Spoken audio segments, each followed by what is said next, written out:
कल्याण डोंबिवलीतील सखल भागात पाणी साचायला सुरुवात झाली आहे। पावसामुळे कल्याणच्या दिशेने जाणारी रेल्वे वाहतूक विस्कळीत झाली आहे। डाऊन मार्गावरील लोकल 1 तास उशिराने धावत आहेत। पावसामुळे कल्याणच्या दिशेने जाणारी रेल्वे वाहतूक विस्कळीत झाली आहे।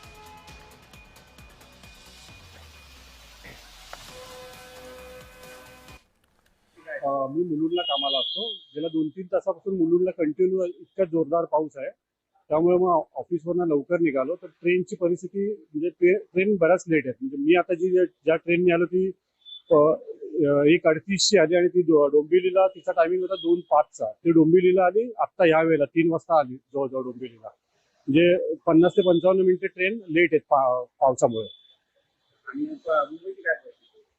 मुंबईला पण पाऊस खूप असल्यामुळे काही ठिकाणी तिकडे पाणी साचलंय। पण कसं मी मुलुंडला असल्यामुळे मला माहिती नाही, म्हणजे नुसतं ऐकून आहे की वडाळा किंवा दादर साईडला पाणी साचलंय असं। पावसामुळे आणि मुंबईत सुद्धा पाणी साचलेलं आहे। इकडच्या यातायातावर काय परिणाम आहे?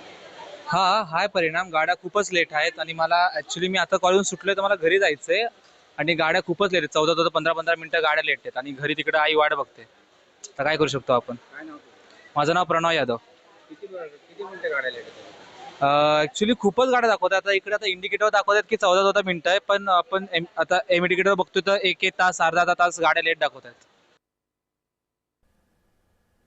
कल्याण डोंबिवलीमध्ये पावसाचा जोर जो आहे तो वाढत चाललेला आहे। जर स्टेशन परिसराचा आढावा घेतला तर जवळजवळ गाड्या ज्या आहेत त्या जवळजवळ रेल्वे गाड्या ह्या 1 ते 1 तासाच्या दरम्यान लेट आहेत आणि लेट असल्यामुळे चाकरमानी परतीच्या प्रवासावर लागलेले आहेत। आणि आज सकाळपासून कोसळणारा हा जो पाऊस आहे त्याचे परिणाम मुंबई पाहता कल्याण डोंबिवलीत सुद्धा दिसून आलेले आहे। त्यामुळे पावसाचा जोर हा कायम आहे आणि अशी जी परिस्थिती राहिली तर सकल भागात सुद्धा पाणी साचायला सुरुवात झालेली आहे आणि आसपासच्या शहरातला जो भाग आहे तो सुद्धा पाण्याने जलमय होऊ शकतो।